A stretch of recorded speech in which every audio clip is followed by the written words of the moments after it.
Hello, I'm Camelia and this is KiniNews. The court has granted Zahid a discharge not amounting to an acquittal on 47 charges in relation to Yayasan Akalbudi funds. Deputy Prime Minister Ahmad Zahid Hamidi has been granted a discharge not amounting to an acquittal or DNAA in the corruption case involving millions of ringgit from Yayasan Akalbudi. The Kuala Lumpur High Court this morning granted the DNAA sought by Deputy Public Prosecutor Mohd Dusuki Mokhtar. DNAA opens the possibility of Zahid being recharged in the future if prosecutors wish to revisit the matter. Zahid's counsel Hisham Teh Potek, however, had sought for a full acquittal. Earlier during the proceedings, Mohd Dusuki had listed 11 reasons in support of the DNAA on all 47 charges. Among others, he said this was to ensure there is no miscarriage of justice and to allow for a more comprehensive investigation by authorities. He added that the prosecution decided to halt the case as they wanted to investigate it in more depth. On December 8th last year and January 25th this year, the defense team sent letters of representation to Attorney General Idris Harun to seek a review of the graft case. Under the law, a letter of representation is a method for the accused to seek prosecutors to review the criminal case against him or her, such as dropping the charges or for the accused to plead guilty to a lesser charge. Zahid had pleaded not guilty to the 47 charges for criminal breach of trust, corruption and money laundering involving Yayasan Akalbudi funds. Still on the case, AMNO believes that Zahid's DNAA is proof of political persecution. Ashraf Wajdi Dusuki blamed Dr. Mahathir for the charges. AMNO Secretary General Ashraf Wajdi Dusuki said the Kuala Lumpur High Court's decision to grant AMNO President Ahmad Zahid Hamidi a discharge not amounting to an acquittal was proof that he was a victim of political persecution. In a statement today, Ashraf pinned the blame on former Prime Minister Dr. Mahathir Mohamad and his former party Bersatu for charges being laid in 2018. He claimed the cruel act against Zahid happened a few weeks after Mahathir, who was then the chairperson of Bersatu, threatened Zahid and asked him to dissolve AMNO during a private meeting. Ashraf said the situation was made worse when Mahathir's successor Muhyiddin Yassin took over and appointed a new Attorney General, Idris Harun, and a new MACC chief, Azam Baki. He added that although both the Attorney General and MACC chief were maintained by the present Prime Minister, both of them did the right thing and seized the case. Ashraf said AMNO hopes that this black mark on the nation's justice system will not happen again. He said the Attorney General's chambers and the MACC must remain independent in order to perform their duties without fear or favor. Between October 2018 and February 2019, prosecutors laid a total of 47 charges against Zahid for corruption involving Yayasan Akalbudi, a charity that he founded and heads. Judge Colin Lawrence Sakwira allowed the prosecution's petition for a DNAA in Zahid's case today. Ambiga has come out swinging at the government over the court's decision to grant Zahid a DNAA. She said the government owed the public an explanation. Former Bar Council President Ambiga Srinivasan has called on the government to explain to the public on why Deputy Prime Minister Ahmad Zahid Hamidi was granted a discharge not amounting to an acquittal over his corruption case. In a post on Twitter, she said it was a waste of public funds, improving a prima facie case, and a waste of all the hard work of members of the Attorney General's chambers.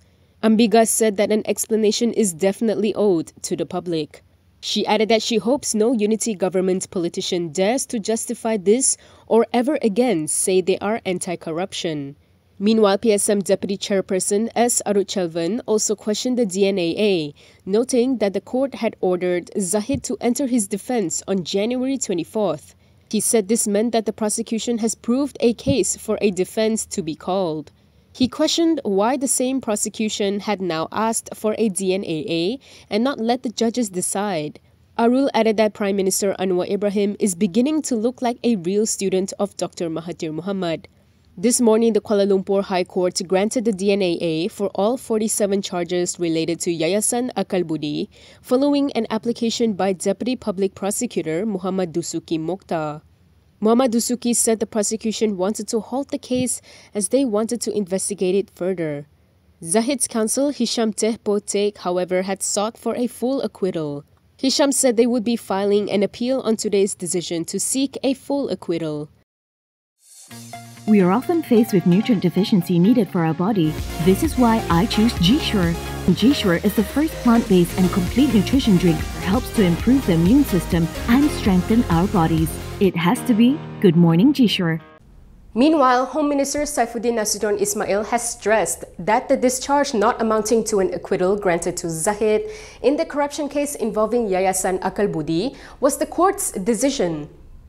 In a press conference today, Saifuddin said it was due process in court, just like how the Kuala Lumpur High Court acquitted former Prime Minister Muhyiddin Yassin of abuse of power charges on August 15th. He said this when asked on the potential impact of the decision on the Pulai and Simpang Jeram by-elections in Johor. Keputusan dibuat oleh mahkamah due process. Seperti beberapa minggu lepas, mahkamah juga membebaskan Presiden Bersatu, Muhyiddin. So kalau hari ini, mahkamah juga membuat keputusan yang sama dan itulah keputusan mahkamah. Saya tak mau membuat andaian lebih daripada itu. Jauh daripada nak menjangkakan kesan keputusan mahkamah kepada keputusan pilihan raya. Anwar has criticized Muhyiddin over his fatwa against Harapan's Pulai candidate Suhaizan Kaiat and called on voters to put an end to the PN chairperson's nonsense. Pakatan Harapan and BN leaders have called on voters to reject divisive politics and the culture of labeling political opponents as infidels. In his speech during a mega ceramah in Pulai last night, Prime Minister Anwar Ibrahim slammed Perikatan Nasional chairperson Muhyiddin Yassin, who previously declared it as haram to vote for Harapan's Pulai candidate Suhaizan Kaiat. Ini kamu siapa? Ini sudah, you must put a stop to this nonsense. Tak boleh lagi dah. Anwar also addressed the narrative from PN leaders that any parties that accepted DAP should be rejected for allegedly sacrificing Malay Muslim interests. He stressed that such allegations were untrue and said that he would otherwise oppose working with the party. He said they are working with DAP to fight corruption.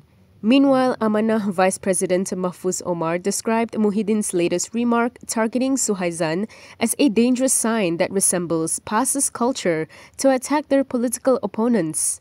He added that Johorians cannot accept these kinds of extreme sentiments. When asked for comments over Muhyiddin's fatwa, Suhaizan said it was inappropriate and absurd. He said it can be seen as making light of Allah's decrees. Pakatan Harapan's Pulai candidate Suhaizan Kaiat has hit out at Perikatan Nasional chairperson Muhyiddin Yassin for declaring that it is haram to vote for him. Speaking to reporters last night, Suhaizan said politically he had no problem with Muhyiddin not voting or supporting him.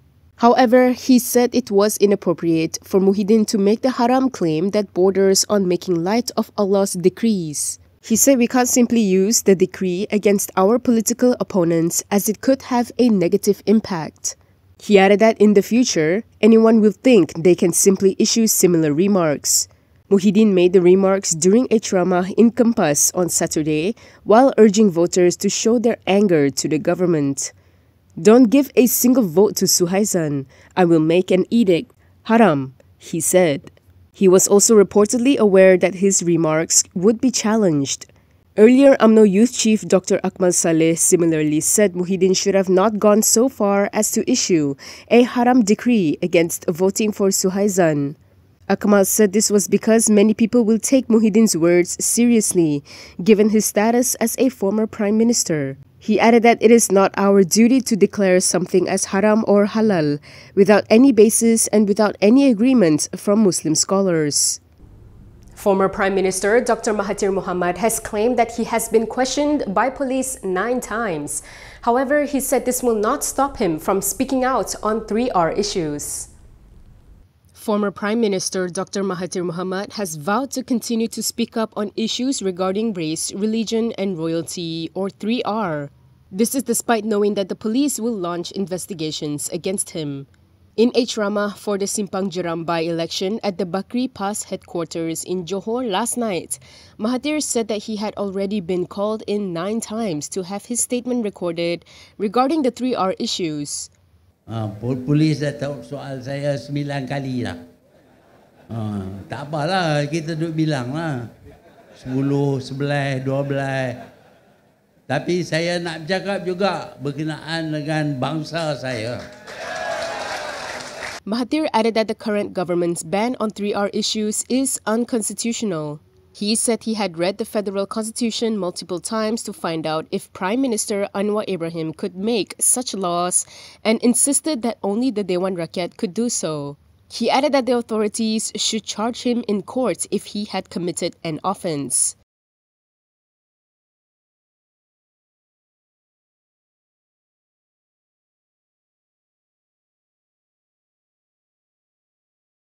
And that is all from me today. For more stories, you can go to Kinitv.com. You can also follow us on Instagram, Twitter, YouTube, and Facebook for the latest news updates. If you'd like to support independent media, do consider subscribing to MalaysiaKini.com. I'm Kimilia. Thanks for watching.